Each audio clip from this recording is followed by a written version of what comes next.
Hi, this is Rabbi Dunner. Welcome to my weekly Erev Shabbos Dvar Torah, and this week it's Parshat Shoftim. I want to talk about literary proximity. You see, the Torah is full of the strangest neighbors. The discussion of one thing is immediately followed by a discussion about another thing that is utterly unrelated. You could even say that it's out of place. Chazal carefully analyzes each and every one of these literary anomalies and offers insights into why these unconnected subjects find themselves next to each other in the Torah. Guess what? Such a juxtaposition occurs in this week's Torah portion in Parshat Shoftim, and Chazal talk about it. The parasha begins with a discussion about Shoftim, judges. The Torah tells us that we have to appoint judges. The judges must be honest. They must be upright. They must be unwavering. They are forbidden from taking any form of gift that could be interpreted as bribery. Even the greatest and fairest judge can be blinded by gifts, and his verdict can be perverted by bribes, turning him from an objective judge to a subjective judge, which is completely unacceptable. That's what the Torah wants us to know, and that's what the Torah tells us. So what does the Torah talk about next? Straight after the laws about Shoftim, judges, is the prohibition against planting a tree that is known as an asheira tree. It's a tree that looks just like any other tree, but it has another purpose. An asheira tree is an object of pagan worship. It's an avodah zarah. The Gemara in Sanhedrin, Daf Zayin Amud Beis, discusses the fact that asheira comes straight after judges and says that there is a compelling reason for these two subjects to be neighbors in the Torah. This is the Gemara. Omar Reish Lakish. Reish Lakish says, Kol hamamid dayan she'enoi hagun ki'ilu noita asheira b'Yisrael. Anyone who appoints a bad judge, it's as if he has planted an asheira tree in the Jewish nation. Do you know why these two subjects are next to each other in the Torah? Because a bad judge is like a pagan god, which can contaminate your community and compromise your faith. Now, I would love to leave it at that, but to be perfectly honest, I can't, because I find the lesson suggested by Reish Lakish a bit puzzling, to say the least. Let's get things into perspective. Pagan worship is a capital crime. It's punishable by death. Appointing a bad judge, it's inadvisable, it's a mistake, but it's hardly a capital crime. No one is worshipping idols. Of course, it's terribly wrong. But how can you compare it to perpetuating idol worship? Which means that the basic interpretation and understanding of Reish Lakish's statement cannot be right. We need to delve deeper into the comparison so that we can properly understand it. What is the connection? Let me tell you a story to help us understand this. In the 1970s, there was a rabbi, community rabbi, who was fairly well known. And somebody called him up one day and wanted to ask him a shaila, it's a halachic question.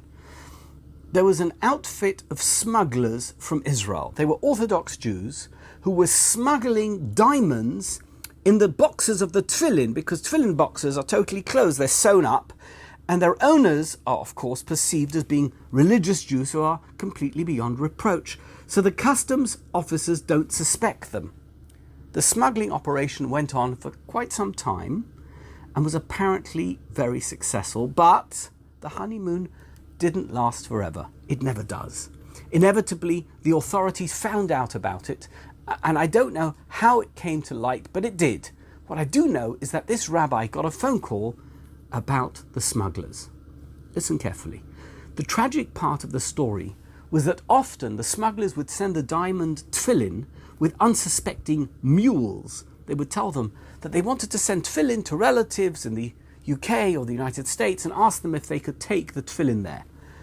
The customs officials didn't know who the people were who were behind the smuggling operation, so they came up with a plan. They asked some law-abiding Frum Jews to let it be known in their communities that they were going to the United States or the United Kingdom, and that the smugglers would then give them their tefillin, and then, of course, the customs authorities would know who the smugglers were.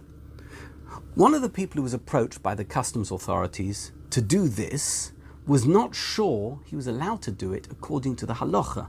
So he called the rabbi, that's where we began the story, for halachic guidance. Am I allowed to do this, he asked the rabbi. Is it masira? Or maybe because these people are breaking the law, it's not masira. What is the halacha? The rabbi didn't think for a second. Are you crazy? Smuggling diamonds in tefillin? That's the same as lifting up a white flag on the front lines of a war as you're surrendering, and then approaching the enemy lines and throwing a grenade and killing people. Whoever does that is not only guilty of fraud, never mind murder, he has totally betrayed a symbol of civilization. With one act, he has destroyed a trusted symbol, forever endangering the lives of other soldiers, including his own colleagues, for all time.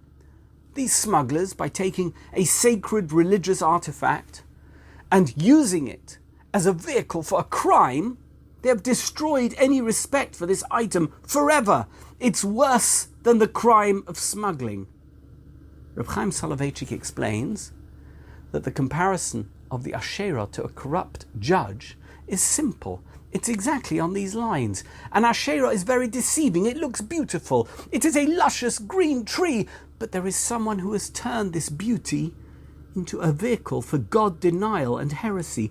So too a dayan, a Jewish judge with a long beard, with the whole rabbi get-up, who prays long Shemona Esrei, who has only got Chol of Yisrael in his house, who seems to observe the Torah better than any litigant who appears before him. But then he takes bribes and judges unjustly. He is an asheira because he's a beautiful tree on the outside and rotten on the inside. It's not just that he's taken a bribe and done something wrong. It's worse than that. He has turned every good rabbi and dayan into a bribe-taking crook in the eyes of the world. We need a tree to be a tree and an honest judge to be an honest judge. There is much more to it than that, especially during the month of Elul. We're now in the month of Elul. And there are two types of Judaism. There's a Judaism of a tree, or then there's the Judaism of an asheira.